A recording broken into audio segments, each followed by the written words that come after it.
They called her name last. Not because she was late. Not because she was missing. But because the dean was staring straight at her, with a look that didn't belong at a graduation.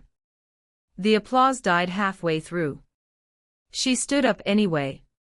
Her cap trembled as she stepped into the aisle, walking past rows of smiling students who had no idea what was coming. Cameras were raised. Parents leaned forward. This was supposed to be her moment. Then the microphone crackled. "Before we proceed," the dean said, voice sharp and cold, "we need to address a serious matter." Silence fell over the hall. She froze. "An academic misconduct investigation," he continued, "has linked this student to a breach that undermines the integrity of this institution." A gasp rippled through the crowd. Her name echoed again, this time heavier. She opened her mouth to speak, but the dean raised his hand. "Until further notice," he said, "your degree is suspended." Her mother stood up. "What?" she shouted. "That's impossible." The dean didn't look at her. He was looking at the envelope in his hand. "Evidence has been submitted," he said. "By someone very close to you." Every camera turned. Every head twisted back toward her. She felt the heat crawl up her neck as whispers exploded around the hall. Cheater. Fraud. She fooled everyone. Her best friend, who had been sitting 2 rows ahead, didn't turn around. Not once. Security stepped closer. The dean lowered his voice, just enough to sound merciful. "You may leave the stage." She didn't cry. She didn't argue. She walked. Past her parents' stunned faces.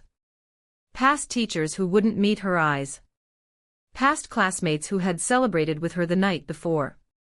By the time the doors closed behind her, the applause inside had already resumed, for someone else. Outside, the hallway smelled like polish and cold air. Her phone vibrated. A message. Unknown contact. "I'm sorry it had to happen like this." Her hand shook as she read the next line. "But it was always going to be you or me." She leaned against the wall, sliding down until she was sitting on the floor in her graduation gown, degree gone, reputation shattered, future erased in under 60 seconds. What they didn't know, what no one inside that hall could imagine, was that the evidence they trusted so completely was built on a lie that would eventually destroy the person who sent it. But not today. Today she was the villain. And the real betrayer was still smiling for photos. By evening, the video was everywhere. Clipped, cropped, captioned with words that cut deeper than the accusation itself. Top student exposed. Graduation ends in scandal. They finally caught her. She watched none of it. Her phone lay face down on the kitchen table, vibrating every few minutes like it was alive. Classmates, distant relatives, people who hadn't spoken to her in years suddenly curious about the worst moment of her life. Upstairs, her graduation dress was still hanging on the door. Untouched. Her father sat across from her, elbows on his knees, staring at the floor as if the answers were hidden in the wood grain.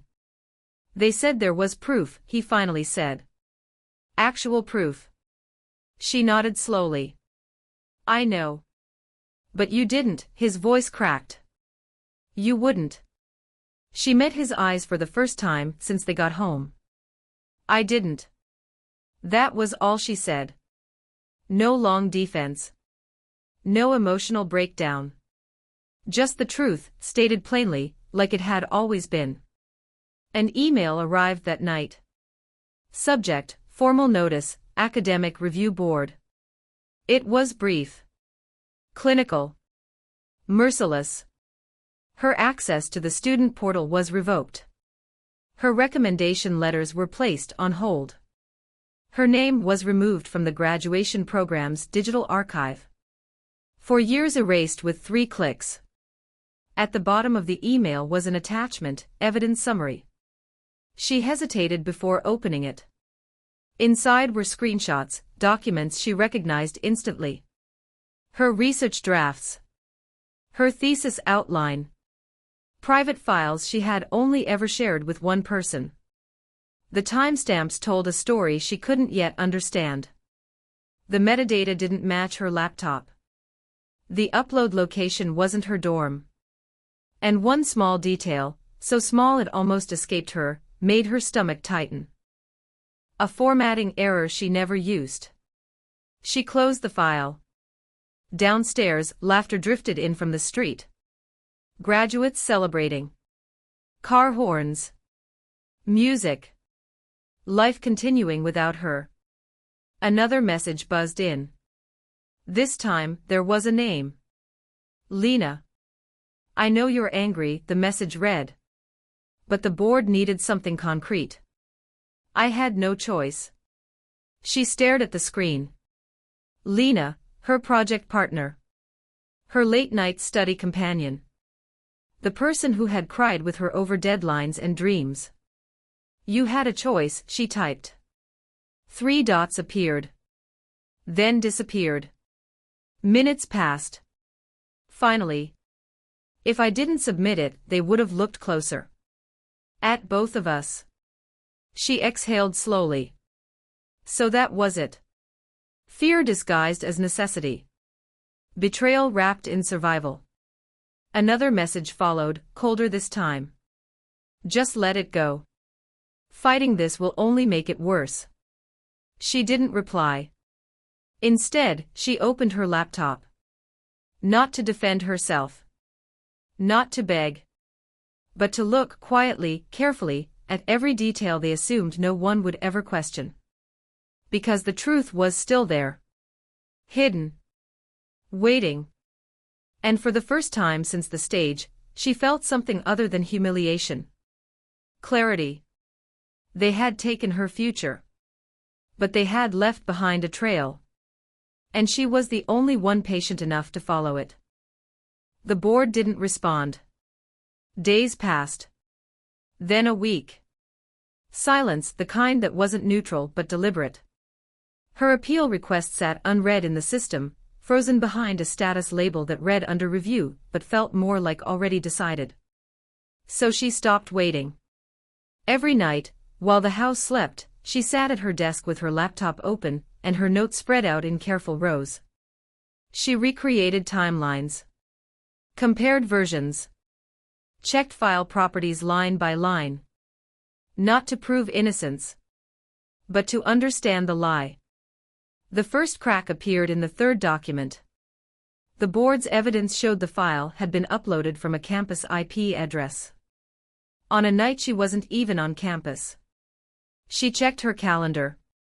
That night, she'd been at her parents' house. There were photos. A receipt. Location history. She bookmarked it. The second crack came 2 hours later. The plagiarism software flagged unusual similarity between her draft and another submission. Same phrases.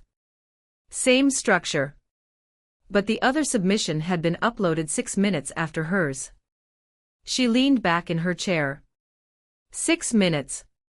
Too close to be coincidence. Too fast to be original work. She traced the submission ID. It belonged to Lena. Her chest tightened, not with shock but with something colder. Confirmation. Meanwhile, on campus, the story kept spreading. A professor she once admired posted a vague tweet about academic honesty. A classmate unfollowed her without explanation. A scholarship committee quietly withdrew their interest. And Lena? Lena posted a photo. Cap tilted perfectly. Degree in hand. Caption, hard work always finds a way. The comments were full of praise. No one asked questions. That was the hardest part, not the punishment, but how easily the world accepted the version that required no effort to believe. Still, the cracks widened. She discovered a shared folder that had been accessed remotely, hours after she'd gone to sleep. A login attempt from a device she didn't own. A backup file copied, renamed, and re-uploaded under Lena's credentials. It wasn't dramatic. It was methodical. And that made it dangerous. She compiled everything into a single folder. Labeled it with the date of the graduation.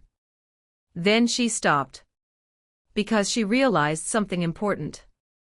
If she sent this now, they could bury it. Dismiss it. Protect their decision.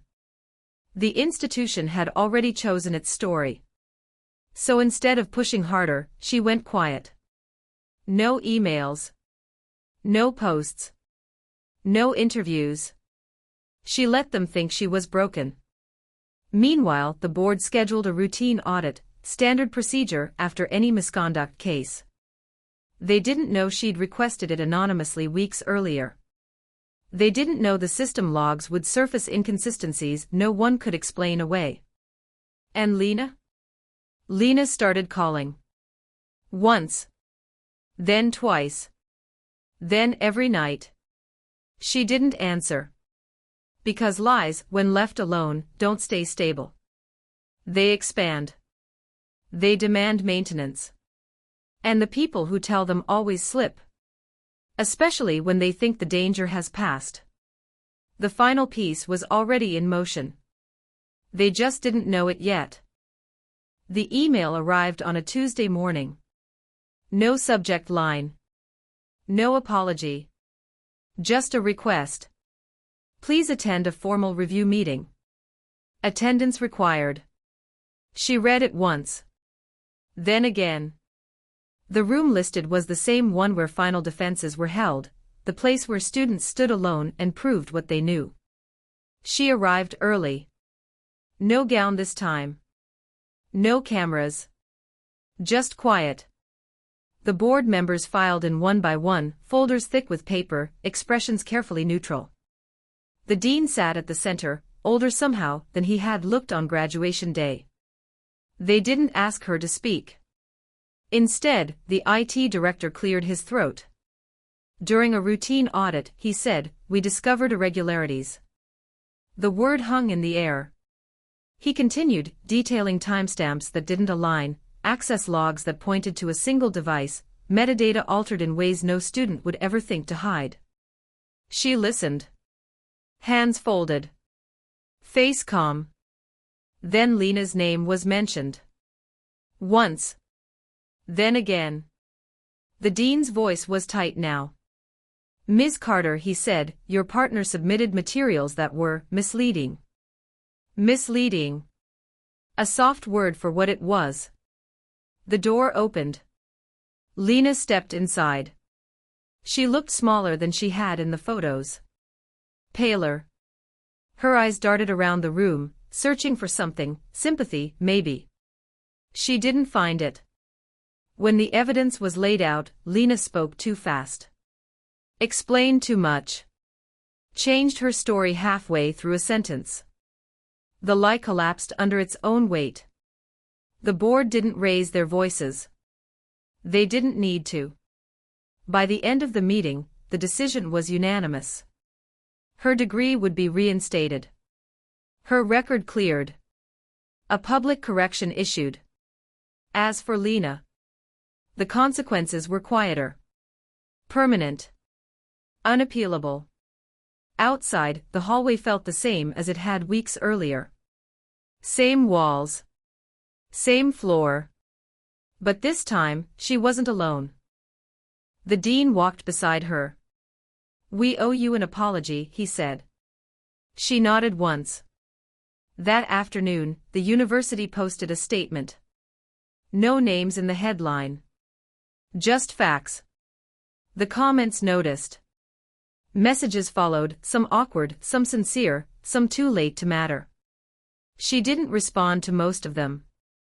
Instead, she walked back into the auditorium. Empty now. She stepped onto the stage where she'd been asked to leave. Stood there. And then she walked off again, on her own terms. OUTRO. Some betrayals are loud. Others hide behind procedures and smiles. But the truth doesn't need an audience to exist. It only needs time. And patience. Because karma doesn't rush. It waits until everyone is watching.